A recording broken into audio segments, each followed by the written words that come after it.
चुनावी रणनीतिकार प्रशांत किशोर ने तेजस्वी यादव को उनकी औकात बता दी। तेजस्वी यादव कहीं बोल दिए थे कि मैं अपराधियों से दूर रहता हूं और अपराधियों से नफरत करता हूं। अब इस बात पर तेजस्वी यादव की पूरी औकात दिखा दी प्रशांत किशोर ने। कुछ दिन पहले तेजस्वी यादव पर एक ऐसी टिप्पणी प्रशांत किशोर किए थे जिसके बारे में खबर हमने दिखाया था और जिसके बारे में हमने वीडियो ब्लॉग बना करके भी चर्चा किया था। इस बार तो प्रशांत किशोर एकदम सुपर डुपर हिट कर गए, ऐसा लगा कि जैसे शतक मार दिए। उन्होंने कहा कि अगर आप ये कह रहे हैं कि हमको अपराधियों से दुश्मनी है, हमको जो है वो अपराधी नहीं पसंद है, तो ये बिल्कुल उसी तरह की बात हो गई जिस तरह बाघ कहे कि हमने मांस खाना छोड़ दिया। आपका जो चरित्र है, चाल चरित्र है और आपके पार्टी का जो चेहरा है वो ये है कि आरजेडी में ही सबसे ज्यादा, राष्ट्रीय जनता दल में ही सबसे ज्यादा अपराधी हैं। पूरे भारत में सबसे ज्यादा अपराधी अगर किसी पार्टी में पाए जाते हैं तो वो राष्ट्रीय जनता दल में पाए जाते हैं, वो तेजस्वी यादव की पार्टी में पाए जाते हैं। तेजस्वी यादव की जो औकात उन्होंने बताया और जिस तरह से उन्होंने इशारों में उनको जाहिल, गंवार, क्या क्या नहीं बोल दिया,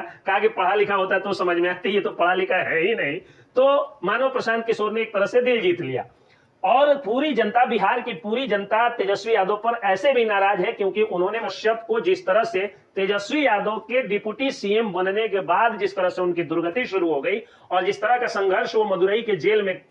कर रहे हैं, बिहार की जनता पहले से ही तेजस्वी यादव के साथ नाराज है। और जब भी तेजस्वी यादव के खिलाफ कोई बयान आता है, कोई पार्टी बयान दे दे, तो लगता है कि चुनावी बात होगी। लेकिन जब एक चुनावी रणनीतिकार जिन्होंने अपनी औपचारिक रूप से पार्टी भी नहीं बनाई है और जो बिहार के सुधार के लिए जन सुराज नाम के महात्मा गांधी के दिए हुए शब्द से जो यात्रा है वो यात्रा कर रहे हैं, और प्रशांत किशोर के बारे में सभी लोग जानते हैं कि प्रशांत किशोर किसी पार्टी के नहीं है, वो बाकायदा एक चुनावी रणनीतिकार है जिन्होंने भारतीय जनता पार्टी की भी मदद की थी, महागठबंधन में जब आरजेडी थी तभी भी मदद की थी और जब भी उन्होंने मदद की थी और ममता बनर्जी की भी मदद की थी, यानी वो एक न्यूट्रल फेस है। तो जब एक न्यूट्रल फेस कोई बात कहता है तो जनता को थोड़ा सा अच्छा लगता है और उसमें सच्चाई झलकती है। और उन्होंने ही कह दिया कि सबसे ज्यादा अपराधी अगर किसी पार्टी में है तो वो आरजेडी में है। और बिहार की जनता भी देख रही है कि जब से आरजेडी अलायंस में आई है नीतीश कुमार के साथ, तब से अपराध कितना बढ़ गया है और अपराधियों का मनोबल कितना बढ़ गया है।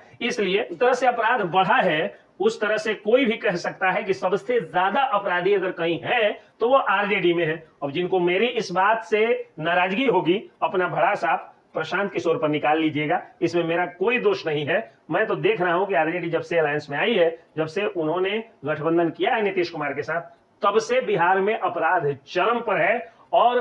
बिहार बीजेपी के ऑफिशियल पेज पर आप जाकर के देख लीजिएगा, आंकड़े आज से 2-3 महीने पहले प्रस्तुत किए गए हैं कि कई हजारों की संख्या में मर्डर, लूट, छिनतई, रंगदारी, बलात्कार, घर में चोरी, सेंधमारी की घटनाएं हुई है और किस तरह से जंगल राज बिहार में आ गया है। ये बात बिहार बीजेपी ने आंकड़े के साथ बोला है, बिना आंकड़ों के नहीं बोला है, सिर्फ जो है वो बयानबाजी नहीं की है। और अब प्रशांत किशोर का ये कहना कि सबसे ज्यादा आरजेडी में ही, यानी तेजस्वी यादव के ही पार्टी में सबसे ज्यादा अपराधी हैं और तेजस्वी यादव एक अनपढ़ आदमी, उनको कुछ समझ नहीं है, ये बात कहीं ना कहीं साबित कर रहा है कि बिहार में जो सरकार चल रहा है वो सरकार जंगल राज की सरकार है। बिहार जैसे संस्कारी और अमन पसंद राज्य की जो सरकार है वह जंगल राज वाली सरकार है। जय हिंद, जय